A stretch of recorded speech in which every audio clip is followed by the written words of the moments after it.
South Region, Friday afternoon, the game that we hinted at off the top. Number 6, Ole Miss against number 11, playing UNC, who knocked off San Diego State by margin on Tuesday night. And the Tar Heels are favored by 1.5. So you know the headline is going to come out, and hey, maybe I'll be one of those writers out there. Wrong team favored. Just kidding. I hate that headline, even though it does well for Google rankings.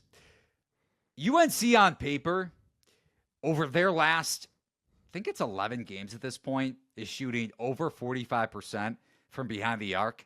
And on paper, they could deconstruct this no-middle defense.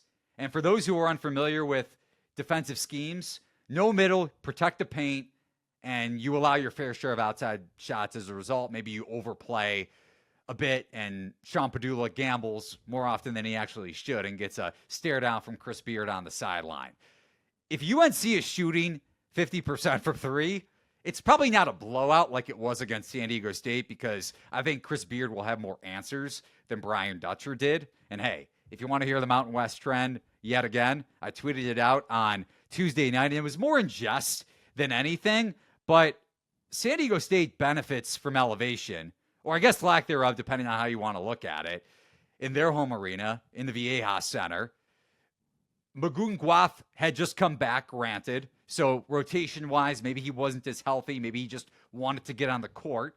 Defensive Player of the Year and Freshman of the Year in the Mountain West. But back to this handicap. If UNC is on from deep, I have a hard time seeing a path for Ole Miss to win this game, because, heck, UNC may just barrel through this bottom half of the bracket if they're shooting above 50%. And if that's the case, so be it. I'm not going to bet it, but I have some preseason futures on Ole Miss to make the Final Four. So I would love for the wrong team favored headline to come into play here. Neither team has a lot of size. We've seen Ole Miss have their best performances when they face undersized teams. You go back to non-conference play, beat BYU in overtime on a neutral floor. I know we harped on all of Purdue's issues earlier on in the podcast, taken on High Point in the first round, but Ole Miss was up a couple possessions against Purdue late in that game on a neutral floor, and that's an undersized Purdue team. So you can make the case, 5-out offense for Ole Miss. They could easily space out UNC to the same degree, even though UNC doesn't run no middle or drop coverage, and win this game by shooting 40% and above from beyond the arc. Yeah, I'm concerned about the Ole Miss defense, not just because of the no middle, but just because they haven't been good for a month now. They are 92nd defensive efficiency since February 14th. UNC, meanwhile, we've seen their defense take steps forward, 48th. And it's not just three-point variance, because I pulled up the three-point numbers for Ole Miss, and they're giving up 36% from three, which is not, it's not good. What stretch are you looking at? For are you talking just SEC play? Last 8 games in total. Yep. At the same time, because I was looking at net three-point clip like I brought up with Texas A&M earlier, over the last month, Ole Miss has the 13th worst net three-point clip in the country. Yep. So it really depends on what side of the teeter-totter you're on.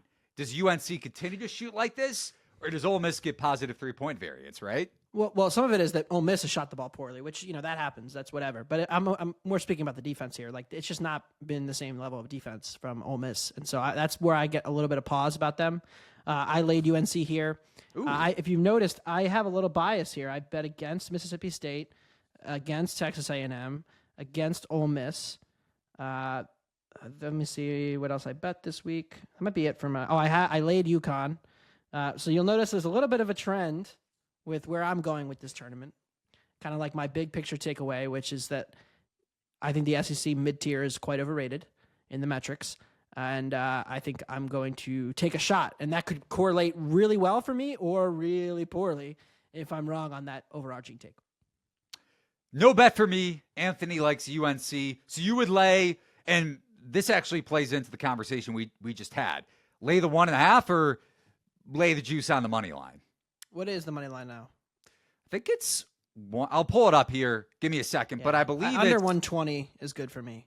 It's 120 at at FanDuel. You can price shop over at thelines.com. But as of this recording, that's the only 120, minus 135 at MGM, minus 130 at 365, minus 130 at DK, and minus 130 at Caesars. Yeah, I tweeted this last night. It opened 110. I was like, I don't think that's going to last too long. 120 is probably my buy point there. So, yeah, grab that last one at FanDuel before it moves again. You know what's wild?